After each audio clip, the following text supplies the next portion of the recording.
Moving Day, Gg&G S1E1. Int. Old Castle. A vampire hunter bursts through the door, aiming a crossbow at a vampire, who has a damsel in his clutches. Vampire hunter. It's over, Count Baju. Count Baju. No. It is too late for you. Vampire hunter. That is indeed what you would like to think. Unfortunately, I must burst your metaphorical bubble and kill you. Damsel. The vampire hunter shoots at the curtains, they fall down and a shaft of light pours in. Count Baju. No. The count lets go of the damsel as he turns into dust. Damsel. AHH. Vampire hunter. You are safe now, fine lady. Now we can get married even though we only just met. EXT outdoor wedding ceremony. Vampire hunter and damsel walk hand in hand to the altar as the music swirls and the end card fades in. Int. Cinema. It is revealed this is a movie. 3 people are watching this movie, the vampire and the woman. Gary. Alright movie I guess. Not brilliant but not bad. Vampire. Boo. This movie is racist. Vampires are always going to be the bad guys, aren't they? The vampire even got killed. Gary. Yo, you need to chill out. This was in a double bill with Human Massacre, where the human was the villain and he died. It's just a balanced representation. Why did you even come to see this? Vampire. Because I live in my mum's basement. Gary. What's that got to do with it? Jeffro. I think it means he's a Twitter user who needs to rant at things to live. Vampire. It does indeed, but I only do it to the deserving movies. Gary. Suppose the whole not seeing daylight helps it. Bro, this movie came out in the 1930s before our kind were even a thing. What is your deal? Vampire. My deal is that this cinema is showing racist material, and I will purge it from, The vampire rolls on the ground in pain. Vampire. Help me. I haven't posted a complaint in 2 minutes. I'm dying. Gary. God, you're overreacting. Jeffro. Maybe this will be a lesson to you that you don't need to act like this. 2. EXT funeral car park. Jeffro and Gary are walking away from the building in funeral attire, Gary with an umbrella to shakes the sun. Gary. It was such a moving ceremony. Jeffro. I don't think they could have given him a better send-off. Gary. We didn't know the guy, but it felt right to go. Jeffro. I agree. Gary. But at the end of the day, the guy was a lunatic. Like I'm a vampire, you're a human. Isn't it proof enough that monsters have equality? Jeffro. We're one case, the entire world is the example. Anyway, the werewolves are throwing a moon mitzvah for little Jimmy. Thought I'd go, Godfather duties call. You wanna come? Gary. God, little Jimmy about to have his first full moon after puberty. They grow up so fast, but now man, I'ma go home and chill tonight. I didn't sleep this morning for the funeral, so I have a tired night ahead. Jeffro. Okay, Gary, see you around. Gary and Jeffro split up and walk to their own cars, and drive away. EXT Street. Gary drives along in his car, listening to the radio. Outside. A plethora of monsters and humans are mingling, and many monster-owned shops are visible. Radio presenter. And what a lovely morning in London it is. Speaking of weather, here's Sarah. Sarah. Thanks. It's a warm sunny morning across the UK, so vampires be careful. Reinforced umbrellas are advised for the vampire population. A full moon will be out tonight, so werewolves will be out in the night. Finally, the water will be murky due to the annual bathing of the lizard people which occurred last night. I can't wait to change tonight. Sure you don't get anything like that. Radio presenter. No Sarah, us humans live a boring life, and now, top of the charts this week, Cool, by the Steewart lads. EXT Gary and Scientist's house. Cole is still playing as Gary's car pulls up outside the right half of his house. It is a two-story semi-detached house. The music stops when Gary turns off the car. He gets out and walks to his home on the right half of the building, gets out his keys, walks in and closes the door. Suddenly the car of the scientist pulls up outside. Int. Gary's house. Gary walks upstairs and flops on the bed. Gary. Home at last. It is still morning, I could use a few winks, get some rest. EXT Gary and Scientist's house. The scientist gets out of his car, and walks through his door. Int. Scientist's house.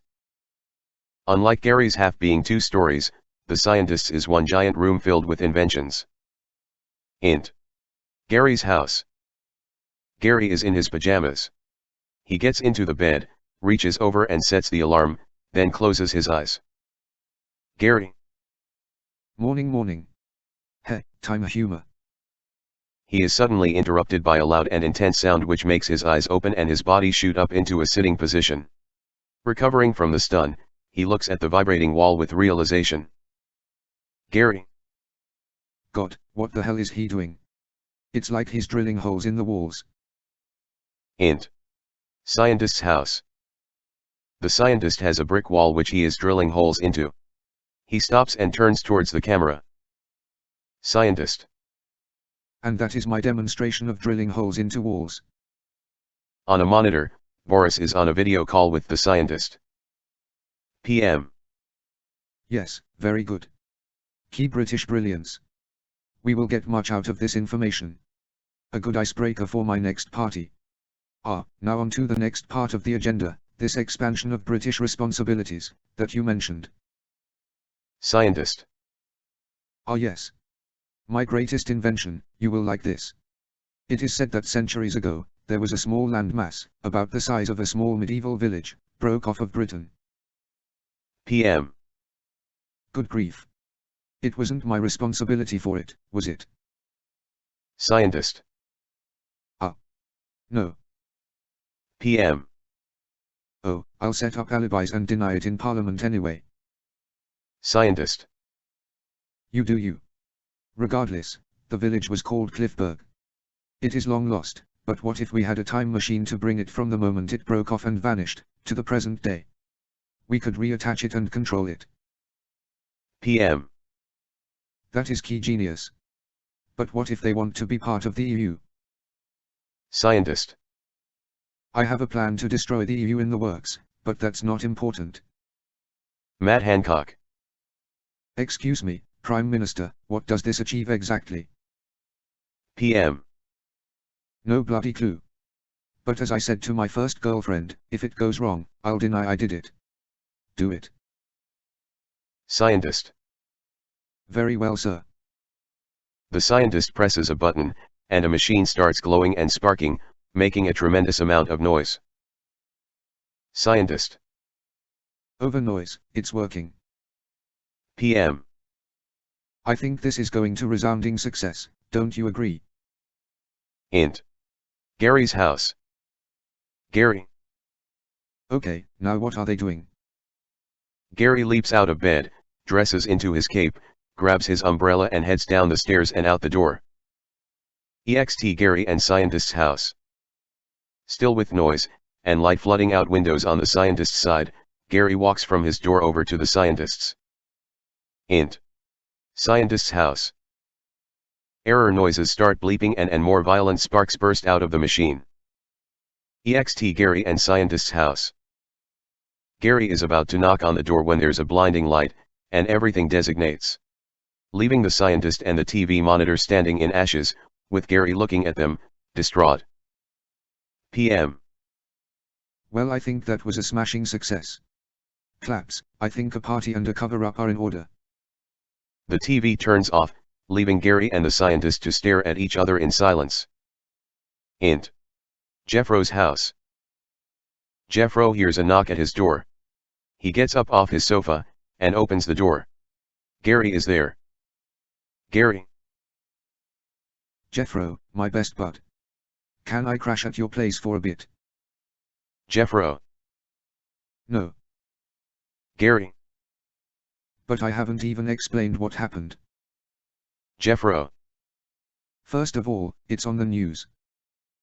Gary. Since when do you watch the news? Jeffro. Since I lost my remote. Second of all, can't you be relocated? It wasn't your fault what happened. Gary. Well, if you watched the news, you'll know that everything has been covered up, and all the blame is on me. Regardless, I'm broke. Jeffro. Sad to hear, but the third point is the most important. You'll cramp my style. Gotta impress the ladies. Gary. You have no style. You were voted most ugly in secondary school, and your book photos are an American thing. They made the category for you. Jeffro. And I wear it like a badge of honor, quite literally. Jeffro pulls back his shirt to reveal his yearbook photo stapled to his chest. Gary. I'm not even going to ask. Gary turns and leaves. EXT alleyway, night. Gary is sitting in a cardboard box, playing the harmonica. The rain is pouring down around him. Gary. I suppose things could be worse. He pokes his head out of the box, expectant of something bad happening to him. When nothing does, he slumps back inside, relieved. Gary. Normally something bad happens, guess I'm lucky after all. Suddenly a news broadcast flashes on from the TVs in the display window of the TV shop opposite. Mr. News. I'm Mr. News, I'm a newspaper in a suit. Here is today's headlines. Top story today is that Kuil has been dethroned from top of the charts by Jammy Jammy from Simondo. In sporting and economic news, scientists have devised a way to use the rain from cricket test matches as a hydropower supply. Gary. I don't see what's breaking about this. Mr. News. And in lesser news, a country has come back from the past, and it has declared independence from Britain. Our correspondent spoke to the Prime Minister about it. PM. Well, I can't say whether or not it has declared independence till we get the key details from the report. Mr. News. They also spoke to the king of this new country. King Jim. Well, hello there, I don't know why you're holding up this strange black leg of mutton up to me. Correspondent. It's a microphone. King Jim. Well, yes, it is small, but sorry, what animal was it? A phone. What part of the world does that come from? I'll enquire about it later to your friend. Beside you, holding that strange brick on legs. Correspondent. A camera. King Jim. Whatever you say. But still, my name is King Jim, I was the mayor of this noble town, and then we decided to declare independence, so we started sawing ourselves off the island, and just before we sank, there was a flash and we were still attached to England. Correspondent. Has anyone actually explained what's happened to your country? King Jim. You mean Cliffberg? Well, there was some mad guy here trying to spurt some mad nonsense, so naturally we drowned him for being a witch. Mr. News. Our correspondent spoke to the scientist before his fatal trip to Cliffberg. Scientist. So you see, I managed to bring this country from the past to the present using skis. Yes, that is with AZ, it's a science-y term, you wouldn't understand. They have the right to be a different country, but they are part of the UK, so our laws applies to them too. Rather unfortunately they are very different to us. No electricity, would be very racist to monsters, and the king has a dreadful moustache. Mr. News. That is all we have time for tonight, have a good one. The music signifies the end of the broadcast. Gary smiles cockily. Gary. PFF, would be terrible to live there. Suddenly a car pulls up, and a werewolf steps out. She walks over to Gary. Solicitor. Great news. Int. Tavern. The door flings open, and Gary walks in, carrying his umbrella. The hustle and bustle of the tavern stops, and everyone turns to look at Gary. He walks over to the bartender, and sits on a bar stool. Gary. Some apple juice please. Bartender. First of all, we First of all, we only see 3 things. 1. Pretzels, 2. Cold sparkling water, 3. Room temperature sparkling water. Gary. Nervous but trying to be friendly, what a wide selection. Bartender. I lied, both water options are still, and they are both room temperature, but you can't have none. Gary. Is this because I'm a monster? Sorry, that was rude, I'm sure it's not because of what I am. Bartender. Oh no it is. This UK law. Gary. UK. Bartender. How dare you correct me, get your monster tongue out of my mouth. Gary. I'm sorry but I think you should. Rephrase that. Bartender. Don't tell me what to do. Anyway, under this law, I now have to seat the monsters of this town, and am not allowed to kill them, but it don't say nothing about serving them. So you can sit down in that grubby corner with the rest of the monsters, but I ain't serving you.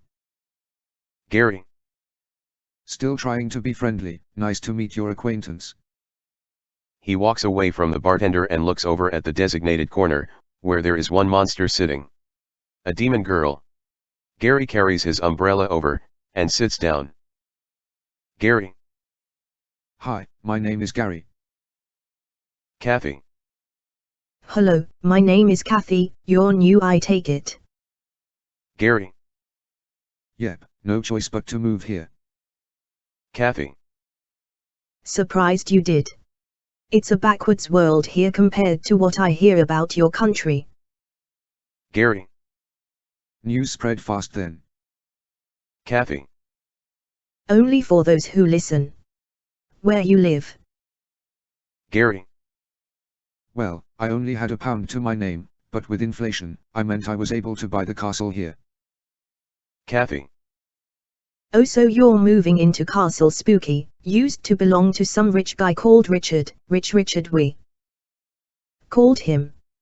He was nice, wasn't against monsters, loved his castle though. Gary. Speaking of monsters, how many of us are there? Kathy. Just me now, all the rest were killed by the mobs, just me alone. Gary. I'm sorry to hear that. Kathy. Well, at least there's protection now, nothing we can do about the past. One by one they went, last to go was Penelope the sentient spider. Gary. What happened to her? Kathy. You sat on her sitting here. Gary leaps up in shock, and sees a dead cider on his backside, which blows away into dust in the breeze. Gary.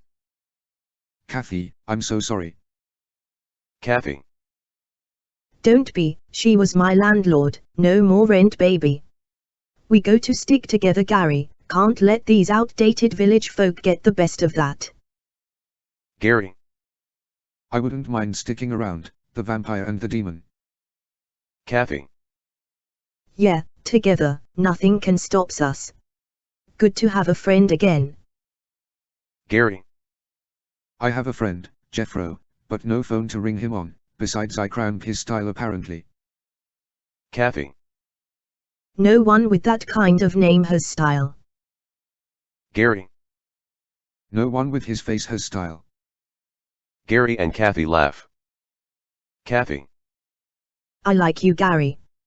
Been a while since I've met someone like you. We'll be fine here now the law is in. Gary. Yeah, you're right. Kathy. Yeah. Except for the king though. Jim has had his eyes on that castle for a long time. The king bursts through the door, look around, sees Gary, and walks towards him. King Jim. Gary, I presume. Gary. That's correct. I saw you on the news, great speech. King Jim. Flattery shall get you nowhere. I don't like monster swine like you, Gary, but I was one cow away for being able to trade for the castle. It's so much bigger than mine, mine is one tiny stone hut, my throne is my bed. And how big is yours, home? Gary. I haven't actually seen. King Jim. 2 stories. A bedroom, a dining hall, the lot of it. Gary. Doesn't sound too good. Kathy. It's a poor place this, Rich Richard wasn't too rich. King Jim. Shut it, demon. It is my divine right to own that castle, but the injustice that is law means that you have to die before I own it. Gary. Actually I can give it to whoever I want on death. King Jim. Silence. Do not mock me, vampire. There will be no rest for you. Keep both eyes open, for my divine right is above the law. Okay, maybe it isn't, but one false move and you will be executed. See you when the moon rises, Gary. The king turns and leaves, slamming the door shut. Kathy. He's a bit pathetic though, so take it with a pinch of salt. Maybe we should leave. I can take you to the castle. Where's your homeland soil? I can carry it for you. Gary. We don't need that, we've evolved beyond that, we don't sleep in anything now.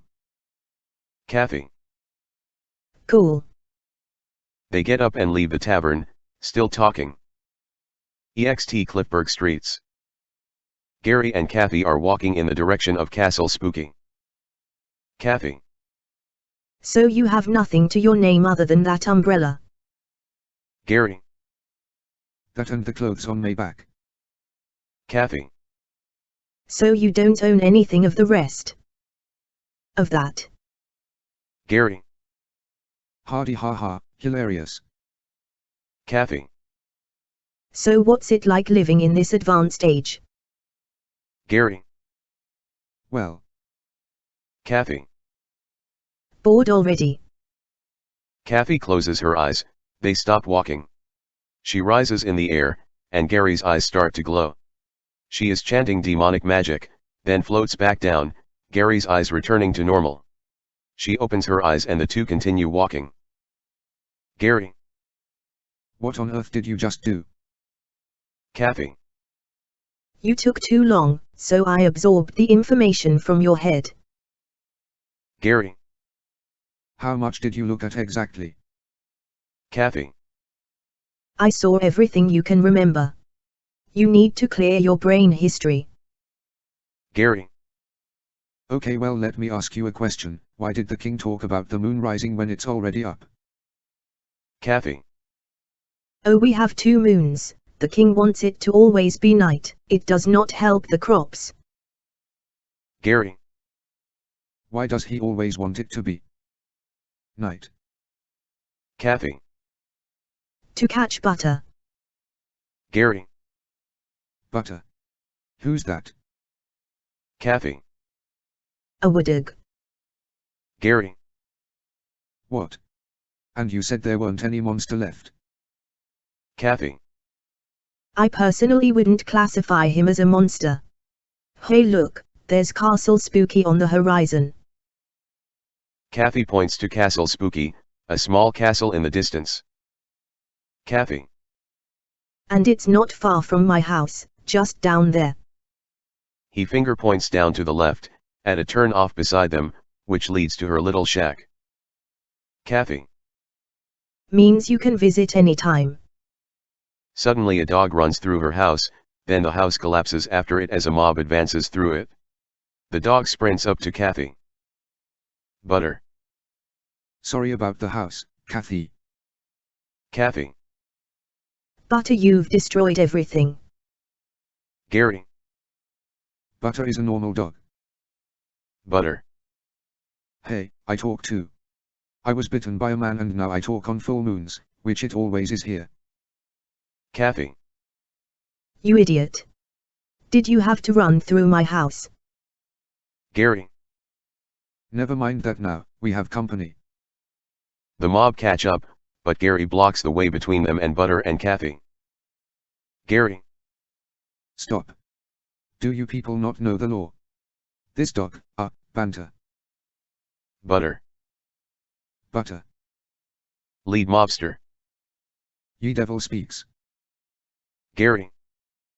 All right, his name is Butter. Now listen to me, you will not kill this innocent creature. Lead mobster. It killed me wife. Gary. Is that truly a Cree? Wait, Butter. You killed his wife. Butter. They knew too much. Gary. Okay, they killed your wife. Lead mobster. Yonder dog killed all our wives. An uproar from the mob. Gary. Butter. What the hell, man? Butter. I'm telling you, they knew too much. Lead mobster. And he ate my cow. Butter. It was delicious. Gary. Dear Lord, do you want to live? Butter. Undecided, let's see how this plays out. Gary. Okay, so he killed all your wives and ate a cow, but is he truly the bad guy?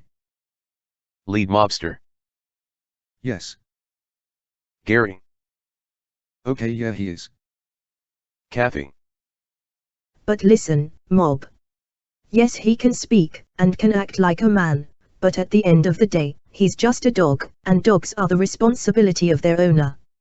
So tell me this, who owns the dog? Lead mobster. No one in this noble town would own a dirty, murderous mutt like, oh no wait, he's mine. Chop my head off, lads. The mob get angry and surround their leader. A scream can be heard from within the pile.